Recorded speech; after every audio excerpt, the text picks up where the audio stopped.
horror on a college campus. Conservative activist Charlie Kirk gunned down in front of a crowd at Utah Valley University. The state's governor calling it a political assassination. Stop whatever you're doing, because what you're about to hear isn't just a tragedy.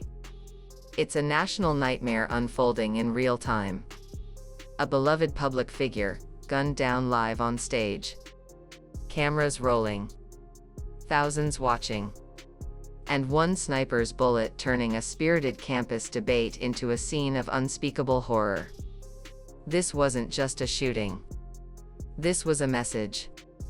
Delivered with brutal precision, in front of millions, as if to say, no one is safe, not even the loudest voices with the biggest platforms. And the most haunting part? His wife found out on live stream. Her knees buckled. Her screams pierced through the feed. And in that moment, the country collectively shattered. But that was only the beginning. Because the more investigators dig, the darker it gets. Whispers of betrayal. Leaked audios. Mysterious men in uniform. And a hacker group claiming to have proof that this wasn't just an attack, but a political hit ordered from the shadows. So the question is no longer, who shot Charlie Kirk? It's, why? And who's next? It was supposed to be just another heated college event, spirited debates, bold opinions, and the usual campus energy that followed Charlie Kirk wherever he went. Utah Valley University had welcomed him for one of his signature, prove me wrong sessions. The sun was shining. Students packed the outdoor plaza. Phones were out, streaming live to friends across the country. Charlie was in his element, confident, combative, commanding the stage like a conductor in front of a live orchestra of ideas. He adjusted his mic. He smiled. He leaned in to challenge a student's point, something he'd done 1,000 times before. And then it happened. 2:17 p.m. A single crack echoed through the air like lightning splitting the sky. At first, people froze. Was it fireworks? A backfiring car? Some even laughed nervously. But that illusion shattered in seconds. Because right there, on stage, in front of everyone, Charlie Kirk collapsed. His body jerked. His mic hit the ground with a hollow clang. His hand reached out, not for drama, but for life. Screams followed. Loud, panicked, blood-curdling. Students dove behind chairs. Others ran, tripping over each other. Phones fell. Shoes were lost. And all the while, the live stream never stopped. The camera kept rolling. No filter. No edit. Just raw, unthinkable chaos broadcast to the world. People around the globe saw it happen, live. The shot. The fall. The confusion. The blood. The sound of a generation gasping in horror, realizing they were watching not a debate, but a death. Within moments, the hashtags exploded. Hashtag pray for Charlie. Hashtag American shock. Hashtag who did this? But the horror was only just beginning. Because what happened next turned tragedy into something far more sinister. And what happened next would shock everyone. While the crowd at Utah Valley University was still screaming, still scattering in terror, somewhere else, miles away, Erica France was live on her own stream, smiling softly into the camera, completely unaware her life was about to shatter. She had no idea her husband had just been shot. No idea the live stream was already flooded with frantic comments like, "Erica, turn on the news. Charlie's been hit. It's happening now." But then her phone buzzed. A call she would never forget. She answered, and froze. And then she collapsed. Mid-broadcast. In front of thousands of viewers. Her body crumbled into a heap on the floor. The scream that came from her wasn't the kind you hear in movies. It was real. Piercing. Animal. The kind of scream that cracks something inside you. She didn't speak. She didn't have to.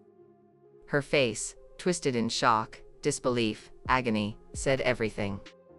And in that moment, America saw something it couldn't unsee. The exact second a woman realized her husband had been murdered. Within minutes, the clip went viral. Millions watched. Millions wept. Even people who had never supported Charlie Kirk said the same thing. When Erica cried, we cried. It wasn't politics anymore. It was a raw, human collapse. A young wife, now a widow. A mother, now left alone. That video became the most replayed moment in America. Not because people were morbid, but because it felt like the soul of the nation had been ripped open on screen. The tears. The trembling hands. The way she whispered, "No. No. No," as if trying to rewrite reality. But even then, even in that moment of devastation, the shadows had already begun to creep in. Because hours later, a strange whisper started floating through social media. This wasn't random. This was planned. And what surfaced next would make even the most skeptical jaws drop. As investigators swarmed the university grounds and reporters flooded in from every major network, one chilling detail kept surfacing: this was no amateur hit. Ballistics confirmed it within hours. The bullet came from over 200 yards away. One shot. One kill. No hesitation. No stray fire. A sniper's precision. A clean execution in broad daylight. But how? How could a professional assassin set up and escape undetected on a college campus crawling with security and surveillance? That's when the first eyewitness reports started trickling in. Students, faculty, even campus guards began whispering about something off. One student posted, "I saw a security guy walking toward the south stairwell. He looked nervous. Almost like he didn't belong." Another claimed, "He had a uniform, but something about it wasn't right. His badge looked fake. His walk was stiff. It just felt wrong." And then came the leak. A grainy, 30-second security footage clip, uploaded to Telegram before it was scrubbed from every major platform. It showed a man in a campus security jacket entering a rooftop stairwell just minutes before the shot was fired. But here's the bombshell. He wasn't on the security roster. No ID. No clearance. No name.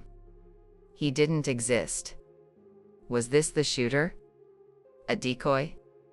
Or someone helping the sniper escape? Police remained silent. University officials gave conflicting statements. But the internet wasn't waiting for answers. #InsideJob began trending within hours. Followed by #WhoProtectedTheShooter and #SniperGate. People weren't just grieving, they were furious. They wanted names. Faces. Arrests. And they wanted to know. Did someone inside that campus help make this happen? Because one thing was becoming terrifyingly clear. This wasn't chaos. This was choreography. An attack executed with military-like planning, in front of cameras, with the world watching. And if the shooter had help from the inside, then someone very close to power wanted Charlie Kirk gone. But it wasn't just the shooter people were questioning. It was Charlie himself. Because just days earlier, he may have predicted this. And what he said will leave you speechless. He always knew his words sparked fire. But what no one realized, until it was too late, was that Charlie Kirk may have seen the blaze coming. 2 nights before the shooting, He sat at a private dinner with a few close friends. Nothing unusual. Just food, laughter, a glass of wine. But somewhere between the appetizers and the tension in his voice, he said something that would haunt every person at that table forever. If I keep telling the truth, someone's going to come for me. And if they do, it wasn't random. You'll know that. His friends laughed it off at first. But Charlie didn't smile. He went on. They've warned me. Subtle at first. Then not so subtle. But it's not just about me anymore. If they want to shut me up, they'll go after everything I care about. And now, those words don't sound paranoid. They sound prophetic. Like a man who knew the clock was ticking. When those quotes leaked online, they didn't just go viral, they detonated. Suddenly, this wasn't just a debate over motives. It was a hunt for the truth. What did Charlie know? Who warned him? What truth was he risking his life to expose? Speculation ran wild. Some pointed to his recent speeches on political corruption. Others dug through his podcast archives, searching for clues in his final episodes. And then came the connection no one expected. A leaked screenshot of a direct message from Charlie's private account, sent just 24 hours before his death. The message read, "If anything happens to me, don't let it be buried. There's a file on my hard drive. They know I have it." The post spread like wildfire. But within hours, it vanished. Deleted. Scrubbed. Only screenshots remained. And once again, people were asking, who's deleting Charlie's digital footprints? And what's on that hard drive? By now, the idea of coincidence was long gone. This wasn't bad timing. This was a man surrounded by warnings, and still charging forward. A man who may have died trying to get the truth out. But the next leak would change everything. Because hours after Charlie was killed, a recording surfaced. And the voice on it? Wasn't his. It was hers. Just when the country thought it couldn't take any more, another leak dropped.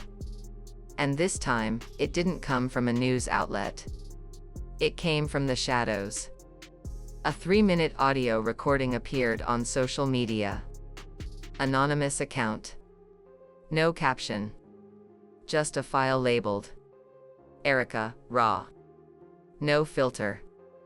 Within minutes, it exploded across platforms. YouTube, X, Telegram, even encrypted group chats. And what people heard was chilling. It was a woman crying, sobbing, her voice cracking under the weight of heartbreak and rage. And though no name was spoken, the world instantly recognized the voice. Erica France. In the clip, she whispered, "This wasn't just an attack on my husband. This was a warning. A message. And I don't care who's listening, they want us all silent. But I won't be." She broke down mid-sentence. Gasps. Guttural sobs. Then came the words that turned the internet upside down. They told him to stop. He didn't. Now he's gone. And they think I'll just disappear too. That was it. 3 minutes. No context. But it didn't matter. America heard it, and reacted instantly. Some believed it was 100% real, a raw confession recorded moments after the assassination. Others screamed deep fake, calling it AI-generated propaganda meant to incite chaos. But either way, the effect was nuclear. Suddenly, Erica wasn't just the grieving widow. She became the face of something bigger. To some, she was a freedom fighter now. To others, a dangerous political figure. Headlines shifted overnight. Is Erica France the new voice of resistance? Leaked audio suggests deeper conspiracy in Charlie Kirk assassination. Truth or theater? The Erika debate heats up. Supporters rallied to her side, posting tributes, holding vigils, tweeting hashtags like #StandWithErika and #WeWantTBSilenced. But the backlash came just as hard. Detractors accused her of weaponizing grief, of turning tragedy into influence. Some conservative figures even questioned the timing of the leak. Why now? Who benefits from this clip dropping just hours after Charlie's death? The divide deepened. Grief turned to suspicion. Empathy turned to interrogation. And yet, beneath all the shouting, one question still echoed louder than all the rest. What did Erika know, and why was she afraid? But if her voice cracked the nation, the next voice would split it wide open. Because someone else had something to say. And this time, it was the former President of the United States. The country was already spiraling. One of its most polarizing voices had just been murdered on live stream. His wife was now at the center of a viral storm. And whispers of conspiracy were turning into full-blown roars. That's when former President Barack Obama stepped forward, standing at a press conference meant to address national unity. He paused, looked directly into the camera, and delivered a line that instantly split the country in two. This attack is a stain on American democracy. But let's not ignore a hard truth: the seeds of hate are sown by all of us. The room went silent. The internet did not. Within seconds, it was trending everywhere. #Shame on Obama. #Too soon. #Truth hurts. To his supporters, it was a call for reflection, a reminder that political violence doesn't grow in a vacuum. But to millions of others, it felt like something much darker. A subtle blame shift. A deflection. Almost as if the message was, maybe Charlie brought this on himself. People were livid. Comment sections exploded with fury.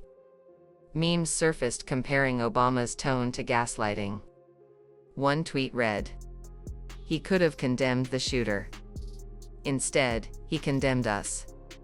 Erika's supporters were especially outraged. Many accused Obama of dismissing her pain, of turning her husband's death into a talking point for political balance. One viral post read, "Charlie's body isn't even cold and the former president is already telling us to reflect? How about we get justice first?" Even prominent Democrats scrambled to clarify his meaning, releasing separate statements to distance themselves from the backlash. But the damage had been done. Obama's words didn't bring peace. They poured gasoline on a fire that was already consuming the nation. Every radio show, every podcast, every comment section, every dinner table. People were arguing, not about the shooter, but about what the shooting meant. Was it about political speech?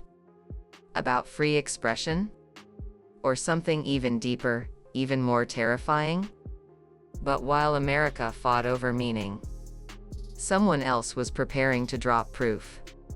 Because in the shadows, a group known only as Ghostwire had something far more explosive to share. And what they revealed next would turn this tragedy into a full-blown war on truth. The nation was raw, grieving, raging, tearing itself apart in real time. And that's exactly when Ghostwire struck. For those unfamiliar, Ghostwire isn't your average group of hackers. They're digital phantoms, whistleblowers, rogue insiders, truth seekers, depending on who you ask. They've been linked to data breaches, political leaks, and exposing government surveillance across borders. But this time, they said they had proof. Just after midnight, a post appeared across dark web forums and encrypted Telegram channels. No flashy graphics. No slogans. Just a message in bold white font. The shooter was not alone. We have the footage. We have the meeting. Drop incoming. Attached was a single, blurry screenshot. 2 men. One in a hoodie. The other, the alleged shooter, wearing a cap and mirrored sunglasses. They were standing in what appeared to be a luxury hotel lobby, shaking hands. And here's the twist. The second man's face was partially visible. But users with facial recognition tools weren't slow to react. Within hours, hundreds of internet sleuths compared the blurry figure to high-ranking political donors, corporate execs, even foreign agents. One name kept popping up. A controversial billionaire. Known for bankrolling political campaigns. With ties to both American super PACs and foreign lobbying groups. While Ghostwire didn't confirm any identities, their warning was clear. This wasn't just a lone shooter. This was funded, planned, and protected. Boom. That's all it took. The internet detonated again. Now this wasn't just a murder. It wasn't just a conspiracy. It was political terrorism. And if the meeting was real, if the shooter had a financial backer, then the question wasn't, why did this happen? It was, who ordered it? And who's covering it up? Major news outlets scrambled to verify the image. Cable networks ran emergency specials. Tucker Carlson, Rachel Maddow, even Joe Rogan, everyone had something to say. But behind all the noise, one feeling lingered. If Ghostwire is right, then the killer may not be hiding. He may be protected. And the more people believed that, the more America started to panic. Because if someone like Charlie Kirk can be eliminated in broad daylight, on stage, on camera, surrounded by security, who's safe anymore? And the terrifying answer? Maybe no one. The courtroom was supposed to bring closure. Instead, it broke the country in half. It had been days since the assassination. Whispers had turned into roars. And now, the eyes of the nation were locked on one place. A packed courthouse in Salt Lake City, where sealed evidence was about to be revealed. Reporters filled every seat.